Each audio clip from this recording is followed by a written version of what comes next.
नमस्कार, मैं doctor Manju Jain, associate professor from SNCN degree college Kanpur.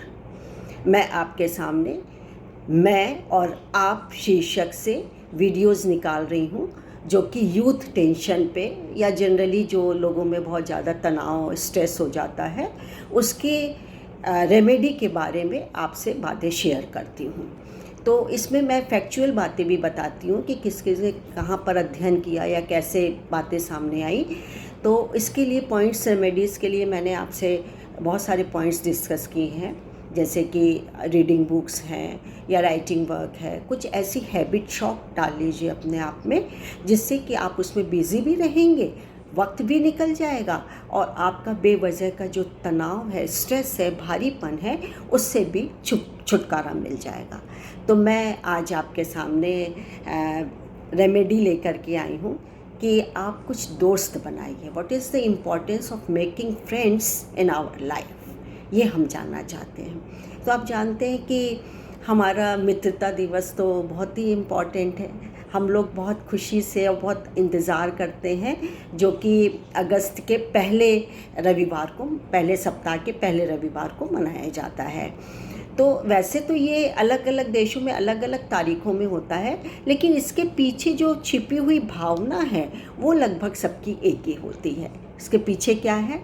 मैत्रीता है, सौहार्द है, लोग एक दूसरे से मिलते हैं, पूरा समय टाइम स्पेंड करते हैं, एक दूसरे में आगे साथ रहने का वादा करते हैं, कार्ड्स देते हैं, उपहार देते हैं, फ्रेंडशिप बैंड एक दूसरे को बांधते हैं।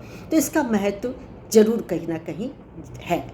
तो दोस्त बनाने से हमारे ये भी फ़ायदे होते हैं कि हमें एक सही मेंटल हेल्थ और हैप्पीनेस मिलती है। हम इधर उधर की बातें नहीं करते, उससे मजाक करते, अपने मन की बात कर लेते, अपने दुख हैं, सुख हैं, भावना है, ये सब हम उसके साथ बांटते चले जाते हैं। तो मन को सुकून मिलता है, हम उसकी बातें सुनते हैं, हम उसके दुख दर्द को साझा करते हैं, तो हमें आत्मीय सुख की प्राप्ति होती है। तो कहीं ना कहीं हमें मेंटल हेल्थ और हैप्पीनेस मिलती है। फिर हम जितना कि हम और लोगों के साथ कंफर्ट फील नहीं करते हैं, उतना हम दोस्तों के साथ कंफर्ट फील करते हैं। बहुत इजी मैनर्स में हम रहते हैं और कई बार तो दोस्तों के बीच में तो धक्का मुक्की, यार और गाली गलौज, मतलब प्यारी वाली गाली गलौज से ही रिश्ते की शुरुआत या बातचीत की शुरुआत होती है। मैंने कई बार देखा है, हमारे घर में भी ऐसा हो चुका है कि हमारे भतीजे भतीजियाँ हैं, उनकी फ्रेंड्स आती थी, कॉलेज की फ्रेंड्स आती थी, या आपस में ही जिसके अच्छी कज़न्स में निपटी है वो इसी तरीके से अरे यार और अरे क्या कर रहे हो, या इसी तरीके से वर्ड्स यूज़ करके मतलब आगे दोस्ती को निभाती हैं या बातें करती हैं, जिससे कि मन हल्का होता है। तो और वो माहौल भी, सुनने वालों का माहौल भी बड़ा अच्छा और बड़ा सा अच्छा माहौल हो जाता है। हम भी, जो लोग सुनते हैं, हम भी खुश हो जाते हैं, उनकी बातों से खिलखिलाते हैं, तो हमारा भी माइंड जो इधर उधर भटकता है वो दूर हो जाता है, हम बहुत खुशी महसूस करते हैं। फिर कभी कभी क्या होता है कि बहुत लोनलीनेस सी, आइसोलेशन सा फील करते हैं। लेकिन सच मानिए, मेरी बात मानिए, यदि मित्र हैं, यदि ट्रू फ्रेंड हैं, वो सही हैं, तो ये आपको लोनलीनेस, अकेलापन, आइसोलेशन, अलगाववाद बिल्कुल ख़त्म हो जाएगा। आप बना के देखिए, एक बार, सिर्फ एक बार मेरी बात पर विश्वास करिए। और लेकिन मित्र ऐसा चुनिए जो सही हो, जो सुख दुख में आपका काम, मतलब आपके काम आए, आप उसके काम आए, और जब भी किसी भी वक्त वो आपसे आपको उठा सके, आपसे विचार विमर्श कर सके, अपने बातों को शेयर कर सकते, ऐसा मित्र होना चाहिए। तो ये अंतर्राष्ट्रीय दिवस का मैंने आपको बताया कि मतलब क्यों मनाया जाता है, किस लिए, यानी फ्रेंडशिप के लिए मनाया जाता है। फिर है कि सभी तरीके के जो बंधन और संकीर्णताओं को तोड़कर आपस में प्रेम है, सम्मान है, परस्पर सौहार्द बढ़ाने का संदेश देता है ये हमारा अनूठा मित्रता दिवस। तब मैं लौट के उसी पे आ रही हूँ कि कहीं ना कहीं इसकी इम्पोर्टेंस बहुत ज़्यादा है, फ्रेंडशिप डे की या मित्रता दिवस की है। तो इसमें अंतर्राष्ट्रीय फ्रेंडशिप दिवस में, मित्रता दिवस में हम अक्सर क्या होता है, एक दूसरे के गिले शिकवे भी भूल जाते हैं, दोस्ती के रिश्ते को विश्वास में, अपनत्व में, सौहार्द में बदलने की कोशिश करते हैं, सौहार्द की डोर में बांधने की कोशिश करते हैं। और आजकल तो व्हाट्सएप और फेसबुक जैसे सोशल जो मीडियाज़ हैं उसके द्वारा ये बहुत ही ज़्यादा हाईलाइट कर दिया गया है, बहुत ही ज़्यादा हमारे बीच में लोकप्रिय हो गया है। तो इसके लिए क्या करना चाहिए कि दोस्ती वह रिश्ता है जो आप खुद तय करते हैं, जबकि बाकी सारे रिश्ते आपको बने बनाए बनते हैं, माँ बाप का है, बच्चे का है, भाई बहन का है, ये है। लेकिन क्या है, दोस्ती आपको चाहे बचपन की हो, चाहे बड़े होकर के हो, चाहे कैसी भी हो, वो आप स्वयं तय करते हैं।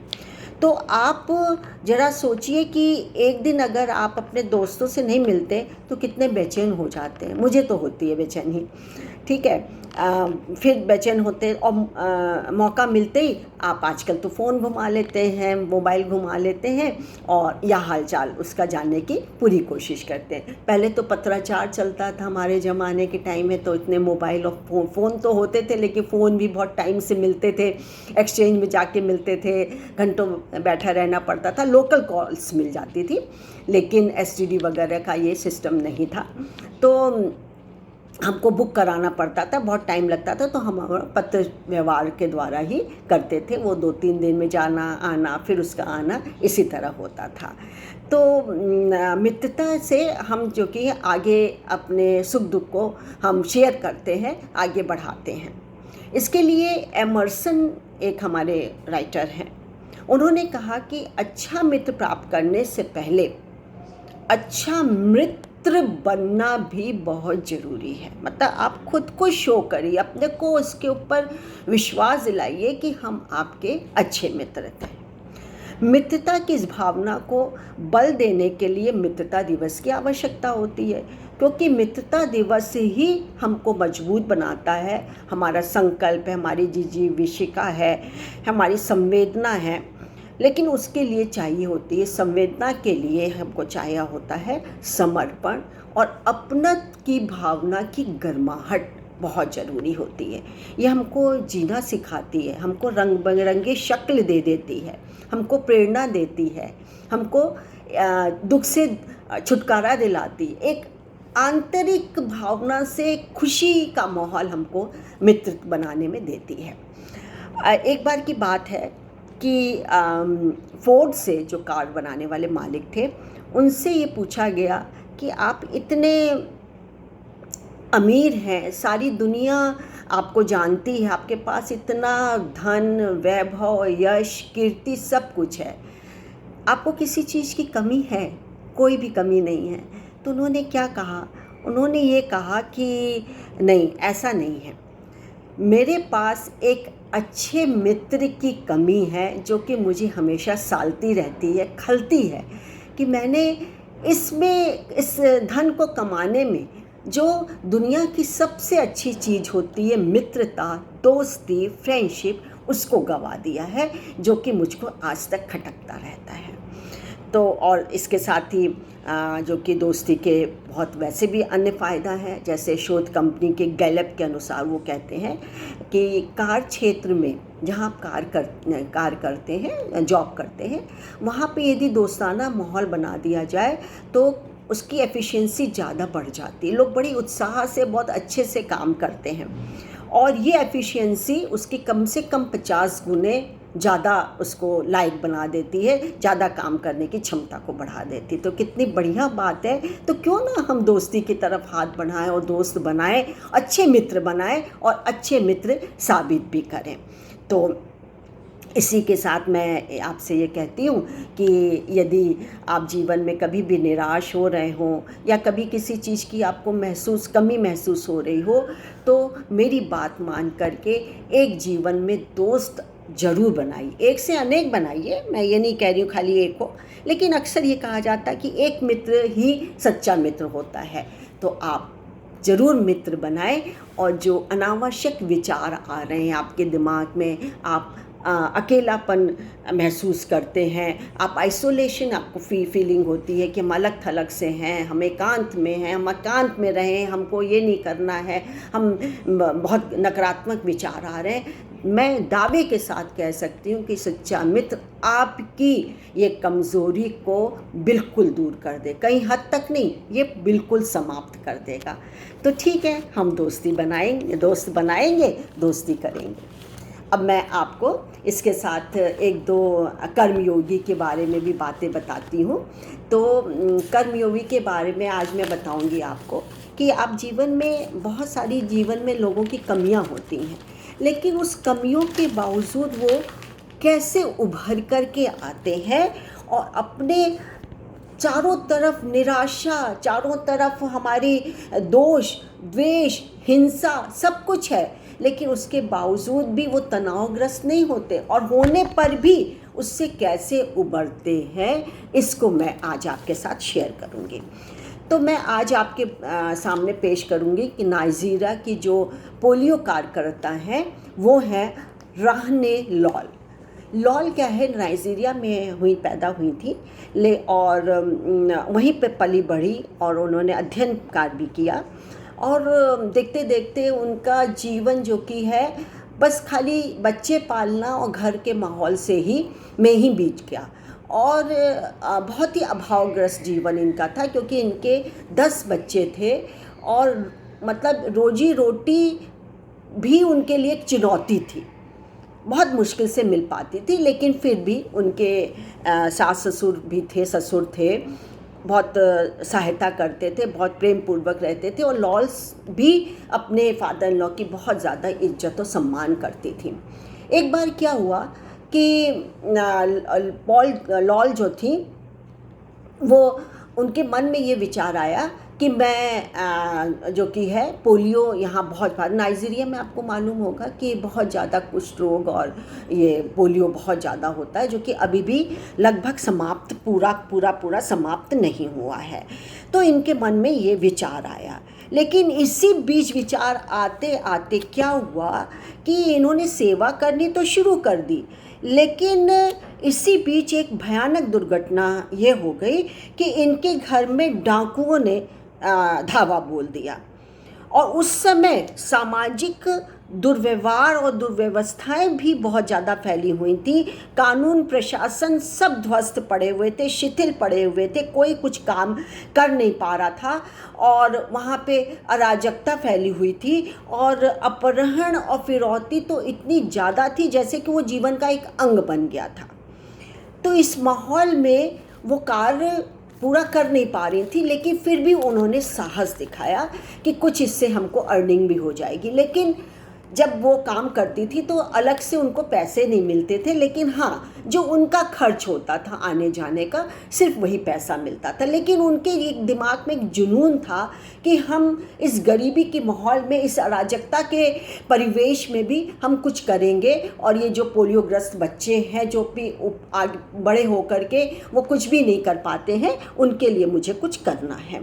लेकिन जब वो जाने आने लगी तो डाकुओं ने जब धावा बोल दिया उनके ऊपर, तो उनको एक छोटी जो सबसे छोटी बच्ची थी उसके सिर पे कनपट्टी पे पिस्तौल रख करके डाकुओं ने ये कहा कि तुम बहुत अमीर हो, क्योंकि उनके मन में ये था कि ये बहुत ज़्यादा कमाती हैं, बहुत ज़्यादा पैसा मिलता है, इनसे फिरौती हमको मिल जाएगी।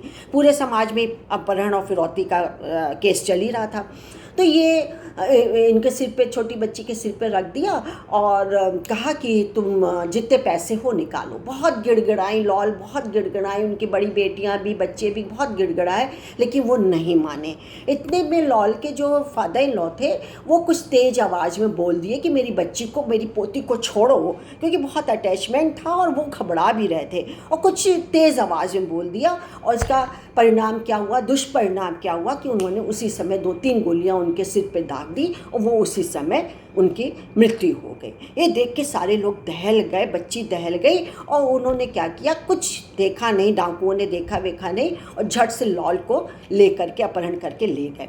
कई महीने तक रखा, खाना पीना सब देते थे, लेकिन टॉर्चर बहुत करते थे, बहुत मारते थे, घसीटते थे, बाल घींचते थे, लेकिन उन्होंने कभी भी हार नहीं मानी।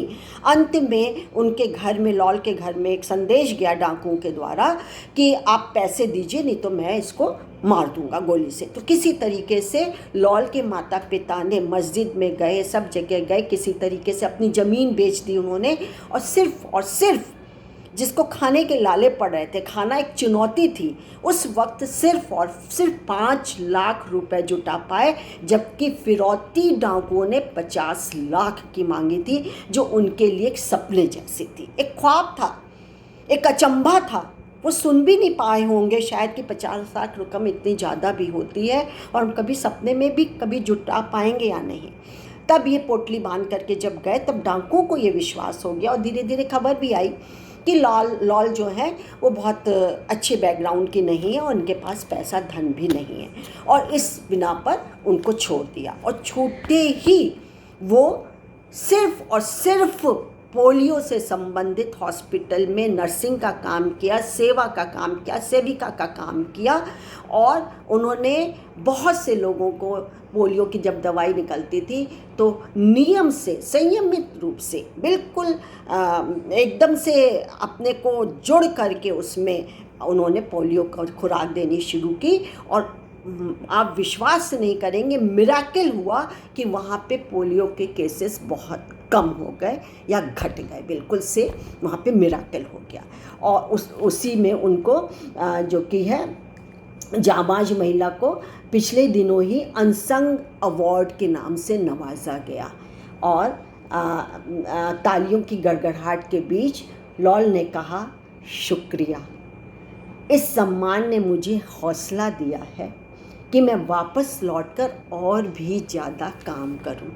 देखिए कितनी हौसले वाली बात थी, कितनी बुलंदी से उन्होंने कहा। तो हम और आप भी कर सकते हैं और इस तनाव को कहीं दूर तक हम कम कर सकते हैं या बिल्कुल ख़त्म कर सकते हैं। आज के लिए इतना ही। नमस्कार।